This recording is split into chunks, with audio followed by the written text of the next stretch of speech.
Alright, welcome back to the channel, and I've got a new build for you today on the Necromancer that is kind of interesting. I definitely, I'm really not sure what I think about it yet. It does feel pretty decent though.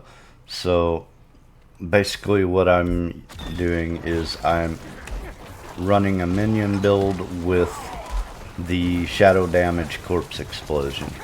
Is basically what I'm running.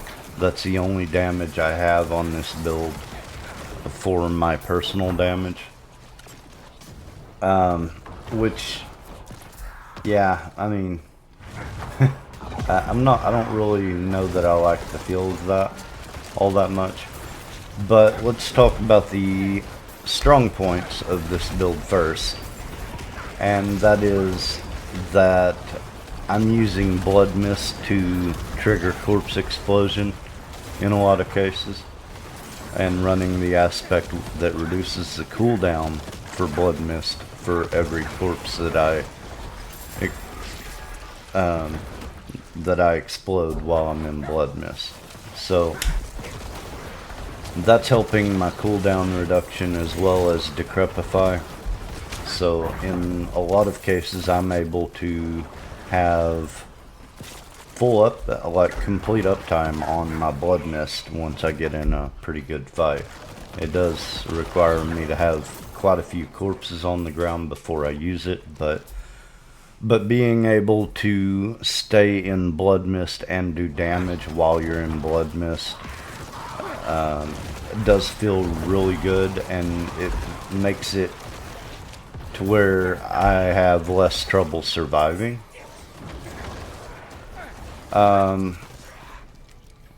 So the damage is pretty good on this because I'm running Black River and Hell from Below, as well as the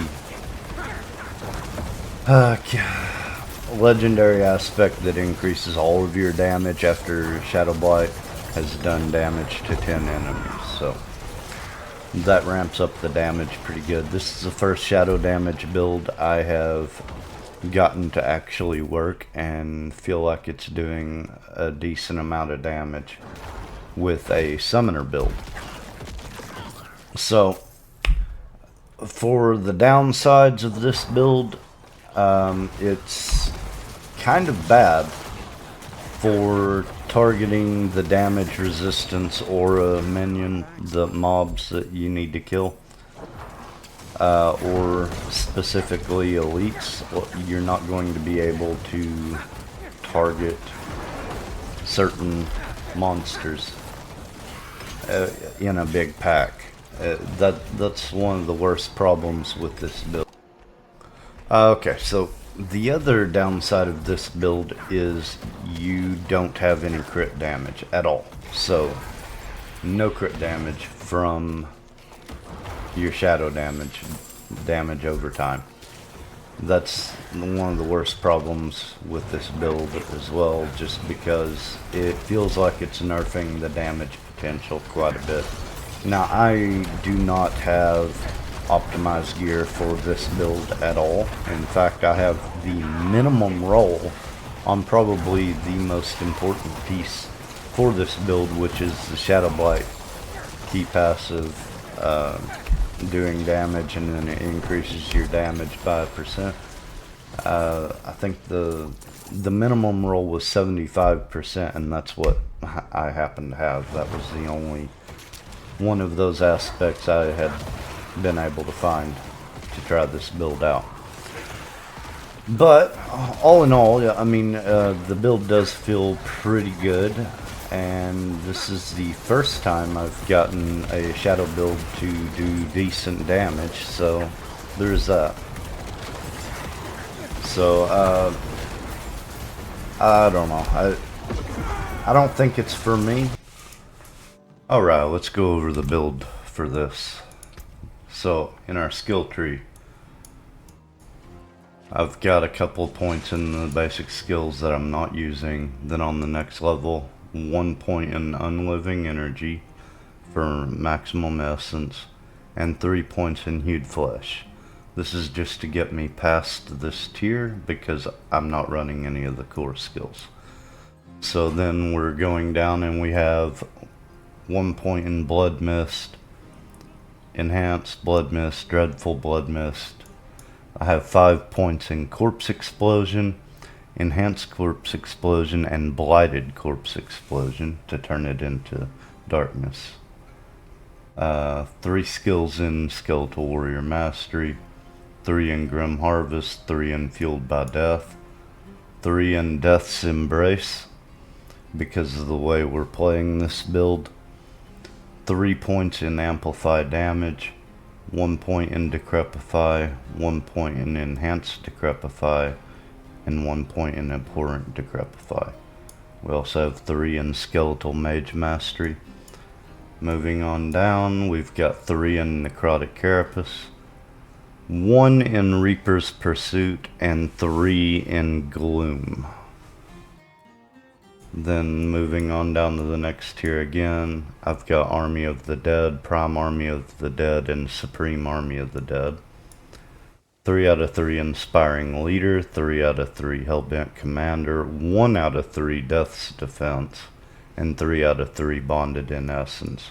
And then for my key passive, I had to switch from Kalen's Edict to Shadow Blight. And the main reason for having to switch the key passive was so that I could have this legendary aspect on, the Blighted, that increases your damage for 6 seconds after Shadow Blight key passive damages enemies 10 times. You'll note I have the absolute minimum roll possible on this, and I haven't been able to find a better aspect for this yet. Book of the Dead, I have Skeletal Warriors Reaper with the chance to form a corpse because we're going through them really fast. Skeletal Mages, I went with Shadow, and Shadow Mage fires an additional Shadow Bolt every 5th attack. Golem, I'm using the Iron Golem with where I can make enemies vulnerable. So that's the only source of vulnerable damage I have on this build. So if you don't like this one, you can also throw on Bone Spear. Just put like 1 point in Bone Spear and, you know, to get that on the build, or you can use Corpse Tendrils. The reason I went with the Golem is because I didn't want to devote any more of my gear to trying to make this build work. Right now I have 4 pieces of gear devoted to making the shadow damage work for me. So I'll go over the legendary aspects I'm using. The Blighted, we've already talked about. I've got while Army of the Dead is active, your minions gain 97% attack speed and damage reduction. I've got Skeletons gain increased damage while alive up to 30%. Maximum number of Skeletal Warriors increased by 2.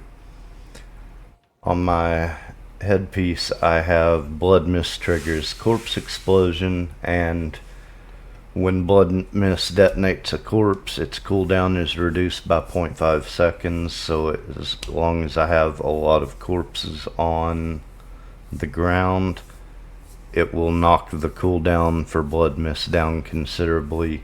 Sometimes I can use it just immediately after the previous one is done. So that's why I'm running that. Maximum number of Skeletal Mages increased by 2. I'm using the Howl from Below unique. Corpse Explosion summons a skeleton that charges at a random enemy and explodes.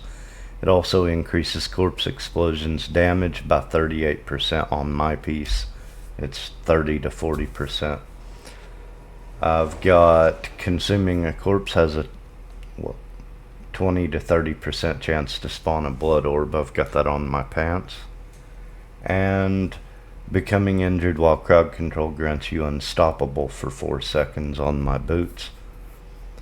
Then I'm using Black River for my weapon, and honestly I really couldn't get enough damage out of this build until I picked up Black River. I've tried to make this build work several times, but just couldn't seem to get enough damage out of the build until I picked this up. This is going to consume up to 4 additional corpses around the initial corpse, dealing 130% increased damage with a 25% larger radius per additional corpse. So if you get 4 corpses with it, it's going to be twice the size of the explosion. Then I'm running four pieces to make the shadow damage work, which to me honestly feels weaker than a lot of the other builds I've been running. Number one, there's no crit damage from your shadow damage at all, so that's good and bad. I mean, on the good side, you have, a flat damage. It's easy to keep track of how much damage you're going to be doing and how long it'll take to kill an enemy. On the bad side, it does feel weaker because you're not critting. So that's and that's all of my personal damage that I'm running on this build is the corpse explosion with the shadow damage. So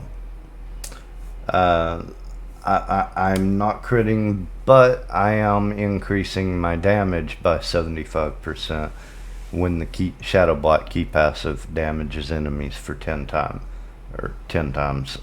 So that damage does ramp up from this particular aspect, but again, no crit damage. So this does feel slightly weaker to me than some of the other builds I run, but on the other hand, being able to stay in Blood Mist, in some cases I can stay in Blood Mist through the entire fight if I want to, but that does give you more survivability than a lot of other builds that you can run.